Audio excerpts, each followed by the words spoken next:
ஓம்காரம் பகுதிக்கு மீண்டும் உங்களை வரவேற்கிறோம்.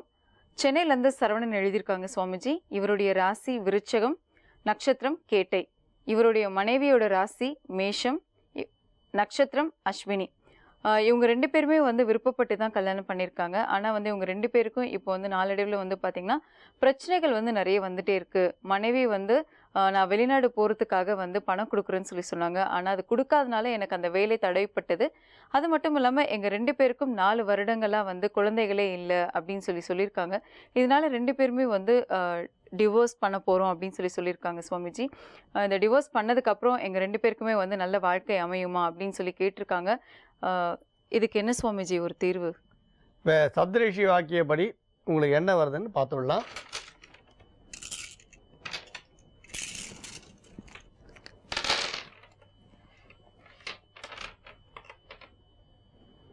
சப்தரிஷி வாக்கியப்படி நீங்கள் 2 பேரும் பிரியறதுக்கான வாய்ப்பு இல்லைன்னு வந்திருக்கு. உங்களுக்கு தொடர்ந்து கோர்ட் வழக்கு நடந்துக்கிட்டே இருக்கும். திரும்ப ஒரு வருடத்துக்கு அப்புறம் நீங்கள் சேர்ந்தே தான் வாழ்வீங்களே தவிர பிரியறதுக்குரிய வாய்ப்பு இல்லைன்னு வந்திருக்கு. அதுக்கான சில பரிகாரமும் வந்திருக்கு. அதையும் சொல்கிறேன், செய்யுங்க, வேறு ஒன்றும் வேண்டாம். ஆக பிரியறதுக்கான வாய்ப்பு இல்லை. இதில் நீங்கள் கவனிக்க வேண்டிய விஷயம், நீங்கள் ரொம்ப விரிவாக எழுதியிருக்கீங்க. அவங்க சுருக்கமாக படித்தாங்க, இருந்தாலும் நீங்கள் விரிவாக எழுதியிருக்கீங்க. அதாவது உங்களுக்கு சஷ்டாஷ்டக தோஷம்ன்றது கல்யாணத்துக்கு முன்னால் தெரியாதா? அதேமாதிரி ரஜ்ஜு தோஷங்களை பற்றி கல்யாணத்துக்கு முன்னால் தெரியாதா? நீங்கள் ஒரு பெண்ணை விருப்பப்படும் பொழுது முதல்லையே நீங்கள் ஜாதகத்தை கேட்டு வாங்கி பார்த்துட்டு நீங்கள் விருப்பப்பட வேண்டியது தானே. ஜாதகத்தை முதல்லையே நீங்கள் பார்க்கலையா? சரி, பார்க்கலன்னதுக்கப்புறம் விருப்பப்பட்டீங்க, கல்யாணம் பண்ணிக்கணும் தெரிவிச்சிட்டிங்க, எல்லாம் முடிஞ்ச பிறகு அதுக்கப்புறம் ஜாதகத்தை எடுத்துகிட்டு கல்யாணமும் பண்ணிட்டீங்க. இப்போ மறுபடியும் சஷ்டாஷ்டக தோஷம் இருக்குது, ரஜ்ஜு தோஷம் இருக்குது, நீங்கள் சிந்தனை பண்ணுறீங்க. அப்போ முதல்லையே நீங்கள் கல்யாணத்துக்கு முன்னாலே இதெல்லாம் பார்க்க வேண்டியதானே. இது சுப சஷ்டாஷ்டகமா இல்லை தோஷம் செய்யக்கூடிய சஷ்டாஷ்டகமா? அதேமாரி இந்த ரஜ்ஜு தோஷம் நல்லதா கெட்டதா? ஏன் அப்போ யோசிக்கக்கூடாதா? நாங்கள் ரஜ்ஜு தோஷம் பார்க்காதீங்கன்னு சொல்கிறோம். சரி, நீங்கள் பார்க்கல, நல்ல விஷயம். நாங்களே ரஜ்ஜு தோஷம் நீங்கள் பார்க்காதீங்கன்னு சொல்கிறோம். நீங்களும் ரஜ்ஜு தோஷம் பார்க்காம கல்யாணம் பண்ணிட்டீங்க, நல்ல விஷயம் தானே. அப்புறம் ஏன் உங்களுக்கு இப்போ அந்த சிந்தனை? எப்போ உங்களுக்கு விருப்பம் இல்லைன்னு வந்துருத்தோ உடனே உங்களுக்கு என்ன பண்ணுறீங்க? ராசியில் குறை கண்டுபிடிக்கிறீங்க, நட்சத்திரத்தில் குறை கண்டுபிடிக்கிறீங்க, இல்லற வாழ்க்கையில் குறை கண்டுபிடிக்கிறீங்க. அவங்க உங்களுக்கு வெளிநாட்டுக்கு உங்களுக்கு விசா வாங்குறதுக்காக பணம் கொடுக்கலன்றீங்க. அமெரிக்கா விசாவுக்கு பணம் கொடுத்து உதவி பண்ணல. கல்யாணத்துக்கு முன்னால் பொண்ணோட அப்பா அம்மா உங்களுக்கு ஒரு 4.5 லட்சத்துக்கு மேலே தரேன்னு சொன்னால் அதை கொடுக்காம விட்டுட்டு அதனால் வெளிநாடு போட்டு தடைப்பட்டதுன்னு சொன்னீங்க. அன்பை பகிர்ந்துக்கிறதுக்கு பேர் நல்ல விஷயம். ஆனால் நீங்கள் அன்பை பகிர்ந்துக்கும் பொழுது பணத்தை அதில் கொண்டு வந்து வச்சிங்கன்னா அதுக்கு அர்த்தம் அனர்த்தமாயிடும். நீங்கள் உங்கள் வாழ்க்கையோ அல்லது உங்களோட இளமையை விற்பனை பண்ணுறீங்களா, வியாபாரம் பண்ணுறீங்களா? 4.5 லட்சம் 5 லட்சம் அவங்க கொடுக்கலன்னு நீங்கள் நினைக்கும் பொழுது அது என்ன அர்த்தம்? நீங்கள் நினச்சி பணம் கொடுக்கல, அதனால் வெளிநாட்டு பயணம் தடைப்பட்டதுன்றீங்களே. மனைவியோட அப்பா ஏன் பணம் கொடுக்கணும்? நீங்கள் காதல் திருமணம் செய்ததுக்கப்புறம் அவர் பணம் கொடுக்குறேன்னு சொன்னது உண்மையாக கூட இருக்கட்டும், அவர் கொடுக்கலன்றதை நீங்கள் ஒரு குறையாக கண்டுபிடிக்கிறீங்களே. இந்த கல்யாணம் பண்ணிக்கிற அன்றைக்கி இந்த குறை தெரியலையா உங்களுக்கு? ஏன் உங்களுக்கு மனைவியோட அப்பா தான் பணம் கொடுக்கணுமா, உங்கள் சகோதரரோ?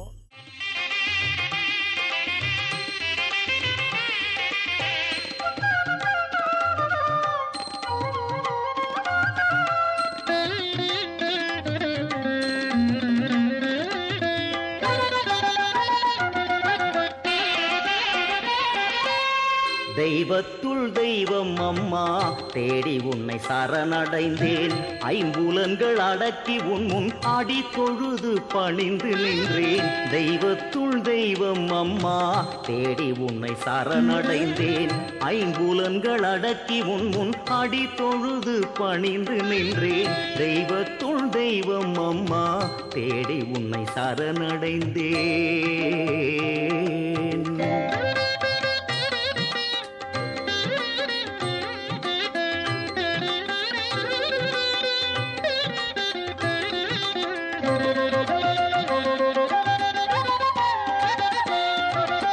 கண்ணை இமை காப்பது போல் காத்தருள வேண்டும் நீதம்.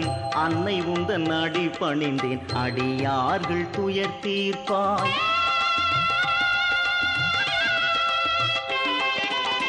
கண்ணை இமை காப்பது போல் காத்தருள வேண்டும் நிதம் அன்னை உந்தன் அடி பணிந்தேன் அடியார்கள் துயர் தீர்ப்பாய் மூவர்க்கும் மூத்தவளே முக்தி எனக்கு அளித்திடுவாய் மூவர்க்கும் மூத்தவளே முக்தி எனக்கு அளித்திடுவாய் தேவர்க்கும் தெய்வம் அம்மா தீவினையை அகற்றிடுவாய் தேவர்க்கும் தெய்வம் அம்மா தீவினையை அகற்றிடுவாய் தெய்வத்துள் தெய்வம் அம்மா தேடி உன்னை சரணடைந்தே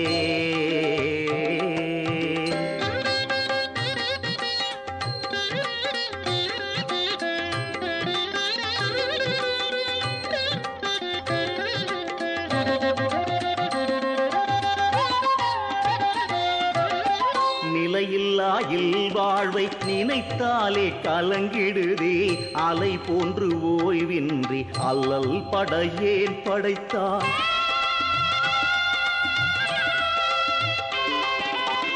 நிலையில்லா இல்வாழ்வை நினைத்தாலே கலங்கிடுதே அலை போன்று ஓய்வின்றி அல்லல் படையேன் படைத்தாய் வாழ்க்கை எனும் கடல் கடக்க வந்து துணை நீ புரிவாய் வாழ்க்கை எனும் கடல் கடக்க வந்து துணை நீ புரிவாய் ஊழ்வினைகள் நீக்கிடுவாய் உலகாளும் நாயகியே ஊழ்வினைகள் நீக்கிடுவாய் உலகாளும் நாயகியே தெய்வத்துள் தெய்வம் அம்மா தேடி உன்னை சரணடைந்தேன் ஐம்புலன்கள் அடக்கி உன் முன் அடி தொழுது பணிந்து நின்றேன் தெய்வத்துள் தெய்வம் அம்மா தேடி உன்னை சரணடைந்தேன் ஐம்புலன்கள் அடக்கி உன் முன் அடி தொழுது பணிந்து நின்றேன் தெய்வத்துள் தெய்வம் அம்மா தேடி உன்னை சரணடைந்தேன்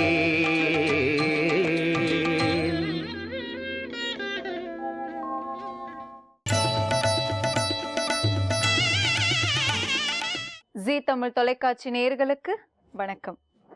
ஒளிமயமான எதிர்காலம் நிகழ்ச்சி மூலமா ஓம்காரம் பகுதியில சந்திக்கிறதுல சந்தோஷம். உங்களுடைய வாழ்க்கையில் ஏற்படும் பிரச்சனைகளுக்கு தீர்வு காணவும் மென்மேலும் வளர்ச்சி பெறவும் ஜாதக ரீதியான சந்தேகங்களுக்கு விடை காணவும் யோக ஆஞ்சநேயர் சக்தி பீடம் அனுமன் உபாசகர் ஜோதிட சிம்மம் திருவல்லிக்கேணி சுவாமி கண்ணன் பட்டாச்சாரியா சப்தரிஷி வாக்கியம் மூலம் உங்களுடைய பிரச்சனைகளுக்கு தீர்வு சொல்லுவார். வணக்கம் சுவாமிஜி.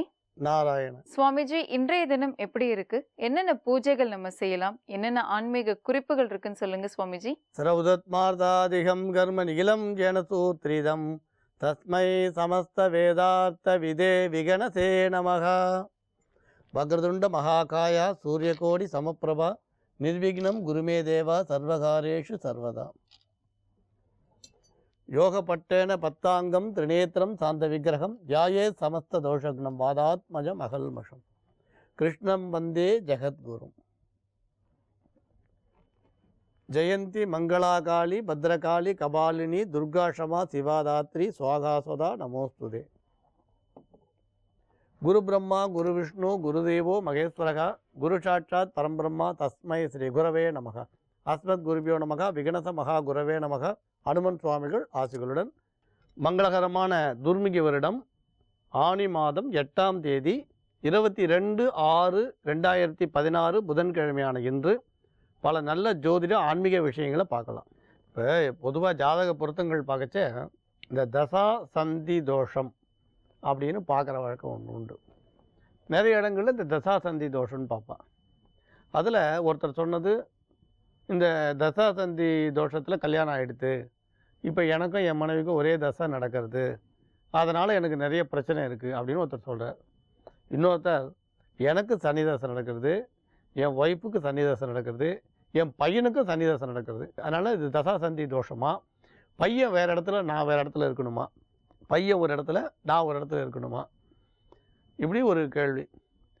இதில் ஒருத்தர் தசாசந்தி தோஷம் நடக்கிறதுனால என் மனைவியை வெளியூருக்கு வேலை மாற்றின்னு போக சொன்னால், அவர் இப்போ அரசாங்கத்தில் அந்த அம்மா வேலை செய்கிறாங்க, எனக்கும் என் மனைவிக்கும் இந்த சனி தசை ஒரே தசை நடக்கிறதுனால மனைவியை வேறு இடத்துக்கு ட்ரான்ஸ்ஃபர் வாங்கிட்டு ஒரு 3-4 வருஷத்துக்கு வேறு இடத்துல இருக்க சொன்னால்,